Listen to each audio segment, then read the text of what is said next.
नमस्कार, मैं हूं रवि कैंत्रा। एचएनएन की खास पेशकश कब बदलेगी तस्वीर देख रहे हैं आप। उत्तर प्रदेश के श्रावस्ती जिले में हर एक साल राप्ती नदी की वजह से करोड़ों का नुकसान होता है।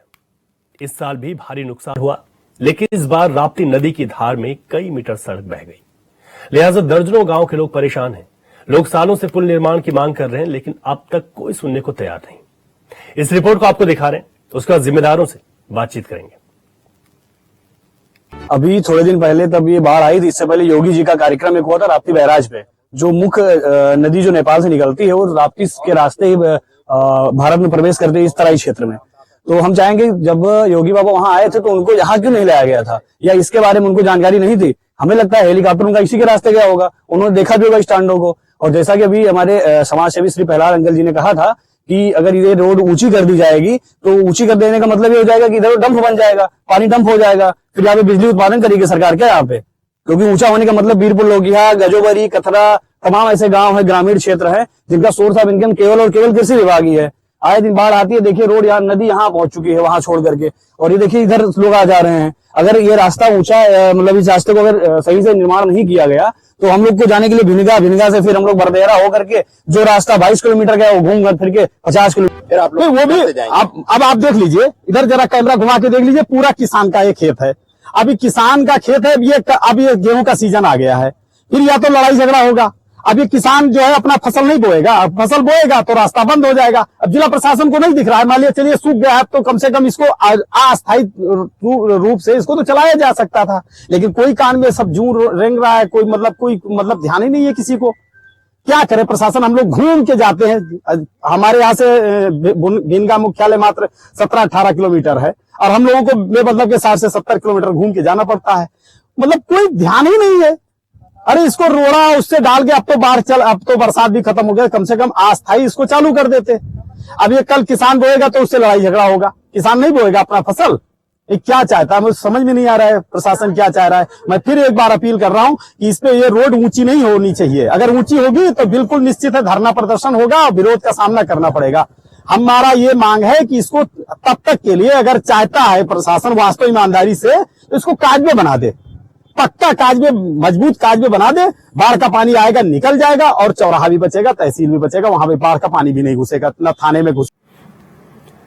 तो श्रावस्ती से आपने रिपोर्ट देखी हमारे संवाददाता माजिद अंसारी की। श्रावस्ती में हर साल बाढ़ आती है, राप्ती नदी से जो कटान होता है उसके बाद करोड़ों रुपए का नुकसान होता है। फिर इन सब चीजों को ठीक किया जाता है, लेकिन फिर से अगले साल की बाढ़ में सब सड़कें तबाह हो जाती है। अब लोग इसका परमानेंट सोल्यूशन मांग रहे हैं, वो है पुल, एक पक्की सड़क, लेकिन इस ओर किसी का ध्यान नहीं है। इसको और विस्तार से समझते हैं और जिम्मेदारों से बातचीत भी करेंगे। हमारे संवाददाता माजिद अंसारी हमारे साथ फोन लाइन पर जुड़ गए हैं। माजिद, जिस तरीके की दिक्कतें यहाँ पर सामने आ रही हैं, ये बताइएगा सबसे पहले बाढ़ से कितना नुकसान इस साल देखने को मिला है और कितनी क्षति हुई है यहाँ पर सड़कों की। चलिए एक बार दोबारा संपर्क करेंगे, माजिद का संपर्क हमसे टूट गया है। तो ये तस्वीरें आपको दिखा देते हैं। ये तस्वीरें देखिए किस तरीके से बाढ़, जब राप्ती नदी का रुख सड़क की तरफ होता है जब मानसून के दौरान, तो सड़कें टूट जाती हैं। ये टूटी हुई सड़क है जो आपको दिखा रहे हैं यहाँ पर। अब भले ही राप्ती नदी का रुख बदल गया है, लेकिन अब यहाँ पर जो जिम्मेदार हैं उन्होंने ये जहमत नहीं उठाई कि कुछ ऐसा इस पर काम किया जाए कि जो दिक्कत हर साल की बनी हुई है उस दिक्कत को दूर कर दिया जाए। पुल का निर्माण हो, एक पक्की सड़क का निर्माण हो, या कुछ ना कुछ इसके लिए कोई विकल्प चुना जाए। अब लोग यहाँ पर आक्रोशित है। लोगों का ये कहना है कि जो यहाँ पर राप्ती नदी से कटान होता है, फिलहाल तो वो जो खेत के रास्ते हैं वहां से गुजर रहे हैं, लेकिन अब आने वाले वक्त में इन खेतों में बुआई हो जाएगी और उसके बाद जो किसान है वो उनको वहां से जाने नहीं देंगे। ऐसे में अब लोगों को ये सफर जो कुछ किलोमीटर का है उससे कई गुना ज्यादा किलोमीटर का सफर तय करके इस क्षेत्र से दूसरे क्षेत्र में जाना होगा। तो श्रावस्ती में हर साल राप्ती नदी से बाढ़ आने पर जो नुकसान होता है उसकी भरपाई के लिए करोड़ों रुपए खर्च किए जाते हैं, लेकिन ये हर साल की कहानी बन गई। अब लोगों का यह कहना है कि इन तमाम चीजों से निजात मिल सके और जो दर्जनों गांव प्रभावित होते हैं उनके लिए कुछ परमानेंट सोल्यूशन यहां पर प्रशासन के माध्यम से हो, लेकिन ऐसा अभी तक प्रशासन की ओर से नहीं हुआ है। ग्रामीण परेशान है, आक्रोशित है। उनका यह कहना है कि जो जिम्मेदार है वो सुनने की जहमत तक नहीं उठा रहे हैं, जबकि हर साल करोड़ों रुपए का बजट यहां पर लगा दिया जाता है। अब राप्ती नदी का रुख बदल गया है, लेकिन जो नुकसान हुआ है वो जैसे का तैसा ही है। ऐसे में जो दिक्कतें हैं वो ग्रामीणों की ज्यादा बढ़ गई हैं और एक दो गांव नहीं है, दर्जनों गांव हैं जो इस बाढ़ की चपेट में आते हैं और उनकी सड़क टूट जाती है, संपर्क टूट जाता है और जब संपर्क टूट जाता है तो लोगों को दिक्कतें बढ़ जाती हैं। अभी अगर वर्तमान में बात करें तो जो आवाजाही है वो खेतों के माध्यम से हो रही है, लेकिन आने वाले वक्त में खेतों में बुआई हो जाएगी, उसके बाद किसान यहां से आवाजाही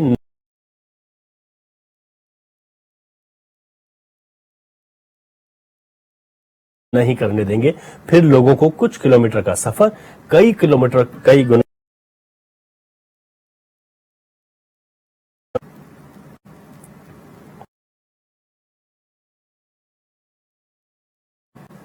हमारे संवाददाता मस्जिद अंसारी जिन्होंने रिपोर्ट भेजी एक बार फिर हमारे साथ जुड़ गए हैं। मस्जिद, अभी मौजूदा स्थिति क्या बनी हुई है? जी सर, बिल्कुल बताना चाहेंगे। जी, लगभग करोड़ों की लागत से सड़क का निर्माण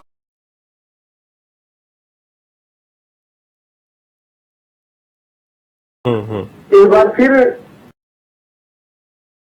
है जो मुख्यालय को, लेकिन अब वहां जाने के लिए साथ तय करना पड़ता है। अभी कितने किलोमीटर का सफर तय करना पड़ता है? अभी लगभग यहाँ की आवाम को 60 किलोमीटर की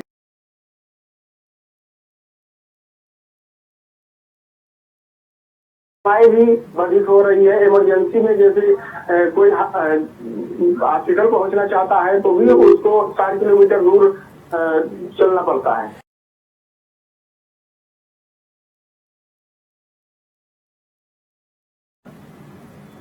जी बिल्कुल बन जाएगा। अब धान गेहूं का सीजन आ गया है, जिससे वो खेत जो रास्ता लोग बनाए थे खेत में जाने जाएंगे, अब वो डायरेक्ट 60 किलोमीटर। अब जब यहाँ पर जिन लोगों की जिम्मेदारी बनती है वो लोग क्या कहते हैं, क्योंकि ग्रामीणों की बातचीत हमने सुनी है, जो आपने उनसे बातचीत की थी, उन्होंने कहा कि यहाँ पर ये विकल्प है,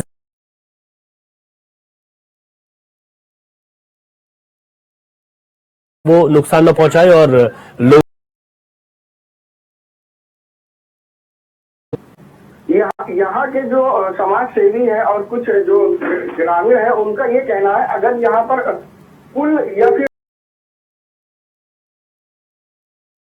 स्थिति नहीं उत्पन्न होगी। है उन लोगों का क्या कुछ कहना होता है जब आप लोकल प्रशासन या फिर जिम्मेदारों से बातचीत करते हैं, मीडिया जब सवाल पूछती है, आपने जब सवाल पूछा? जैसे यहाँ पे अब जब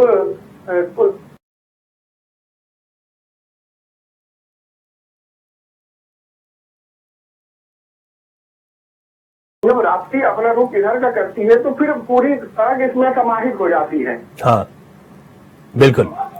माजी जो लोग हैं, जो दर्जनों गांव के लोग हैं, उनकी जो मांग है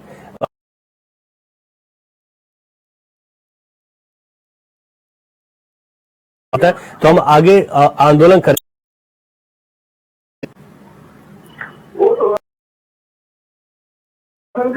और उससे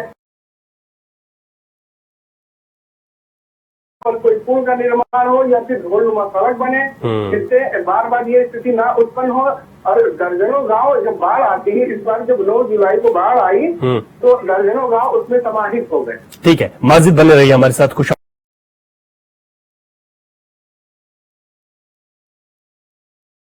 स्वागत है प्रहलाद जी चैनल पर। सर, अब यहाँ पर जो दिक्कत बनी हुई है, इस दिक्कत को दूर करने के लिए क्या कुछ प्रयास आप लोगों के माध्यम से किए जा रहे हैं?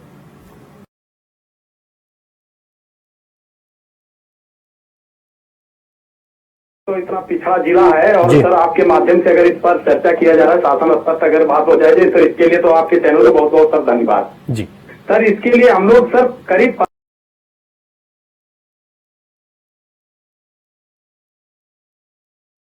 सर, और ये सबसे बड़ी समस्या ये है कि राप्ती नदी ये बरसाती नदी है सर, नेपाल से निकलती है और ये बिन मतलब के प्रशासन के जिला प्रशासन द्वारा सर जो है भिलगा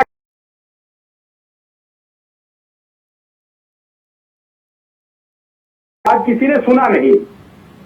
जी। तो सर एक तो लगातार हर वर्ष वो बंदा काटता है, नदी काटती है, हर वर्ष बंदा काटती है, एक तो वो समस्या। और दूसरी समस्या, जब सर एक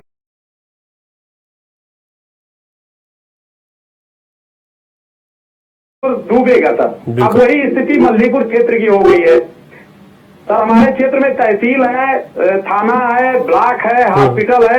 अब ये हर साल जैसे बरसात का पानी नेपाल का, जिसे पीछे सर बांध जो बना है, वो पुल सर बड़ा है, आगे सर पुल छोटा कर दिया गया है, तो पीछे से सर पानी ज्यादा जब आता है तो उस पुल में निकलता ही नहीं। नदी देखिए आप, जब भौगोलिक देखेंगे यहाँ पे, आपके प्रेस रिपोर्टर आए हैं जी बिल्कुल मौके पे, तो वो सर वो नदी जो है जा करके घूम करके फिर अंदर जा रही है। हाँ। और उसी के चक्कर में सर यश बना के आती है, और ये जो मधवापुर और मल्लीपुर वाली रोड है सर, इसको पूरी तरह से काट देती है। अगर ये न कटता सर इस बार, तो मल्लीपुर फिर बहता है।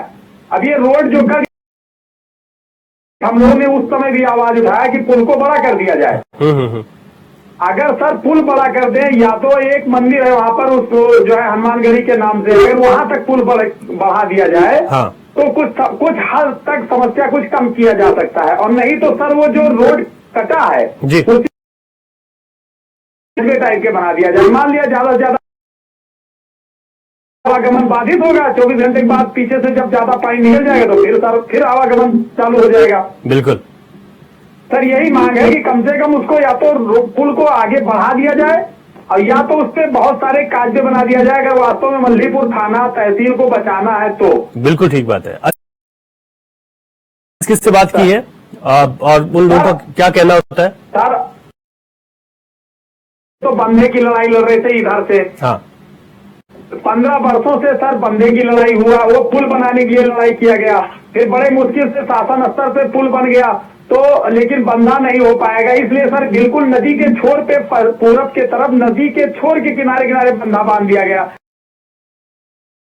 दूरी मल्लीपुर चौराहे की दूरी मात्र 1 किलोमीटर है, तो इसके बीच में सर बंदा अगर बना देंगे तो रुकेगा ही नहीं। जो बरसाती नदी है, बंदा किधर कटेगा तो वो पूरा गांव बह जाएगा। तो बंधे का मांग हम लोग इस तरह स्थगित कर रखे। हम ये चाह रहे हैं कि पुल को बड़ा कर दिया जाए, तो जो पानी स्पीड से, अच्छा सर शासन स्तर से हम लोग जिला अधिकारी के माध्यम से ज्ञापन दिया गया है, हाँ। और 2-2, 3-3 हजार, 4,000 आदमी की भीड़ बटोर आई है, पूरी जनता आई है, हाँ। लेकिन वास्तव में हमें बड़ी खुशी हो रही है सर, आपका चैनल जो है कम से कम इतना सुदूर और पिछड़ा क्षेत्र का कम से कम आवाज उठाने के लिए, सर बहुत बहुत धन्यवाद जी। बिल्कुल हमारी कोशिश है प्रहलाद जी, हमारी कोशिश है कि हम इस बात को उठाएं ताकि यहाँ पर करते भी हैं। और बहुत शुक्रिया, आपने विस्तार से भी बताया कि किस तरीके से यहाँ पर उसका उपाय हो सकता है। बहुत शुक्रिया आपका, जुड़े आप हमारे साथ। तो यहाँ पर हमारे साथ समाज सेवी जुड़े हुए थे, उन्होंने बताया कि यहाँ पर जो पुल है, उस पुल को उसी तरीके से अगर आगे बना दिया जाए, बड़ा बना दिया जाए, तो जो नदी का कटाव है उससे अगर कुछ वक्त इस पर अगर होगा, और उसको एक उपाय के तौर पर ऐसा किया जा सकता है। लेकिन जिन लोगों को ये करना है वो सुनने के लिए तैयार नहीं है। हमारे संवाददाता लगातार हमारे साथ बने हुए हैं। माजी, जिस तरीके से अभी प्रहलाद बता रहे थे कि ऐसा यहां पर किया जा सकता है, तो इसको लेकर, क्योंकि ये किस तरीके से काम किया जा सकता है, फिर आखिर ऐसे काम वहां पर क्यों नहीं किए जाते हैं, जबकि ये तो हर साल की कहानी है। राप्ती नदी तो अपना रुख मोड़ेगी जब वहां पर पानी का बहाव तेज होगा। मस्जिद प्रशासन इसकी व्यवस्था, जैसे सड़क बचाने के लिए पत्थर, जियो ट्यूब जैसे तमाम उपाय अपनाता है, लेकिन वो सारी चीजें बार बार फेल हो जा रही हैं। अब फिर से संज्ञान लिया जाएगा, जिसमें अब शायद हो, कहीं ना कहीं ये भी देखा गया है, लोगों से बात हुई है। ठीक है, माजिद आप बन रही है हमारे साथ विनय गुप्ता जुड़ गए हैं, स्थानीय निवासी हैं, उनसे मैं बातचीत कर लेता हूं। विनय जी, आपका बहुत स्वागत है HNN पर। सुन पा रहे हैं विनय जी आप? जी बिल्कुल सुन पा रहे हैं। जो आप लोगों की दिक्कतें हैं वो कैसे दूर होंगी, और अभी तक कितने प्रयास आप लोग कर चुके हैं, क्या कुछ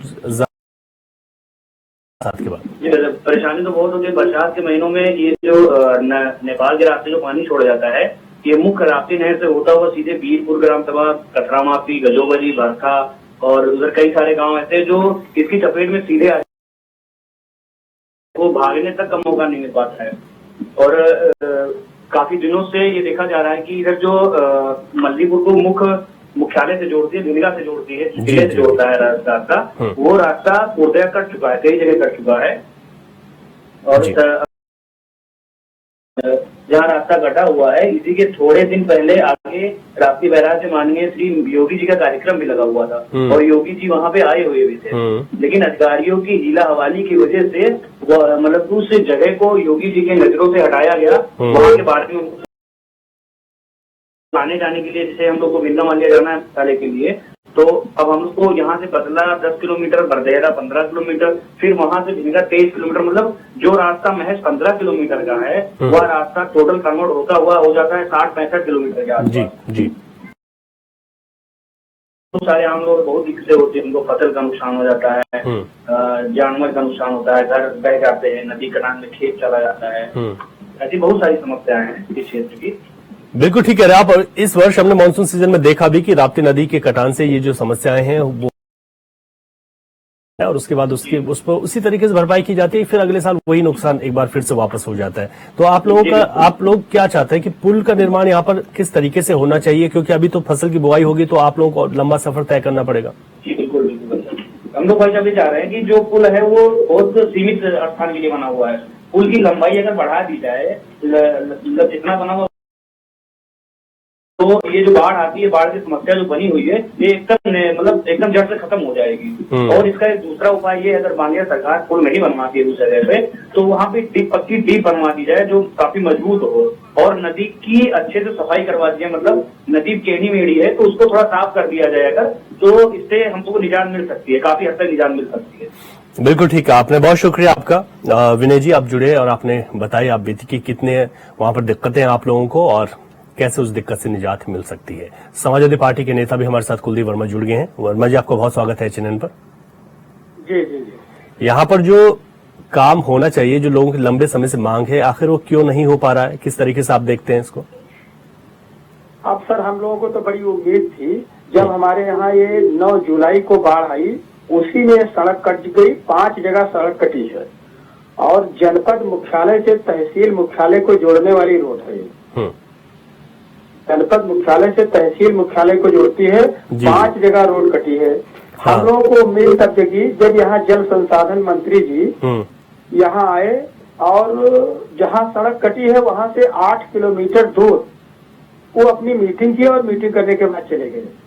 अच्छा, पहले तो बड़ी उम्मीद थी, फिर इसके तीसरे दिन बाद जब यहाँ मुख्यमंत्री जी का कार्यक्रम हुआ, कार्यक्रम होने की बात आई, तो हम लोगों को बड़ी खुशी हुई कि माननीय मुख्यमंत्री जी आ रहे हैं, हो सकता है तत्काल ये सड़क बन जाए। हाँ।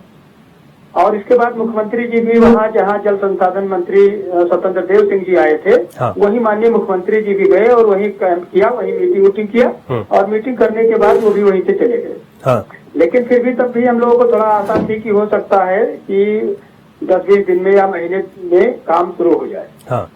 लेकिन आज तक काम नहीं शुरू हुआ है।